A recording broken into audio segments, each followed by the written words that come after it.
আসসালামু আলাইকুম ওরহমতুল্লাহি ওয়াবারাকাতুহু। আউযু বিল্লাহি মিনাশ শাইতানির রাজিম। বিসমিল্লাহির রহমানির রহিম।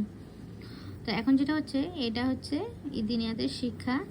এই দিনিয়াতের শিক্ষায় যেটা একটা চ্যাপ্টার আছে, আকাইদ ও মাসাইল। আকাইদ ও মাসাইল এর মধ্যে হচ্ছে কাকে বলে আকাইদ? বলছে মানুষ যে সকল দিনী কথার উপর অন্তর দিয়ে বিশ্বাস রাখে। আমরা সারাদিন চলাফেরার পথে যেটা আমরা অন্তর দিয়ে বিশ্বাস রাখি, আল্লাহর কথা, নবী সাল্লাল্লাহু আলাইহি ওয়াসাল্লামের কথা, এই সবগুলোকে আমরা যে মনের ভিতর থেকে দিয়ে যদি বিশ্বাস রাখি, সেগুলোকে আকাইদ বলে। এবারে আকাইদের মধ্যে যেগুলো আছে কি, আকাইদের মধ্যে আছে যে আল্লাহর যেসব পাঠানো জিনিস, যেমন ধরো ঈমান। আকাইদের মধ্যে সবথেকে বড় হচ্ছে ঈমান। ঈমান মানুষের সবথেকে বড়। ঈমান যদি ঠিক না থাকে, ঈমান যদি ভুল চলে যায়, তাহলে সে মানুষ আর কি মুসলমান থাকবে না। ঈমান হলো আল্লাহকে, তার ফেরেশতাকে, তার কিতাব সমূহ, যেরকম আল্লাহ তাআলা কোরআন পাঠিয়েছে, কোরআন নাজিল করেছে।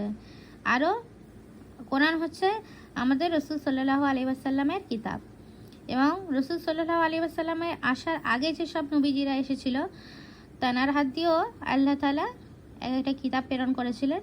সেই কিতাবগুলোর নামও আছে। তাই এখানে বলেছে যে তার কিতাব সমূহ, আল্লাহ তাআলা একটা কিতাব শুধু আমাদের এই যে কোরআনে মাজিদ, এই শুধু এই কোরআন পাঠায়নি, আমাদের আরও অনেক কিছু বই পাঠিয়েছে। সেজন্য এখানে বলা হয়েছে কিতাব সমূহ।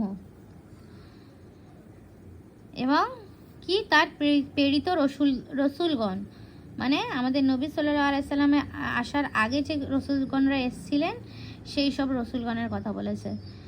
তেনারাও রসুল ছিলেন।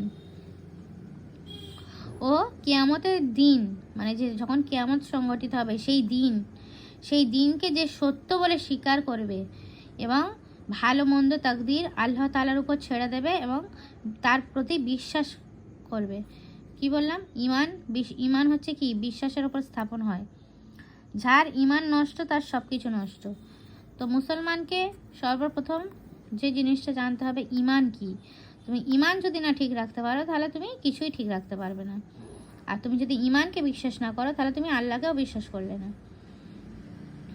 এই সব জিনিসগুলোকে যে স্বীকার করবে, সে হচ্ছে প্রকৃতপক্ষে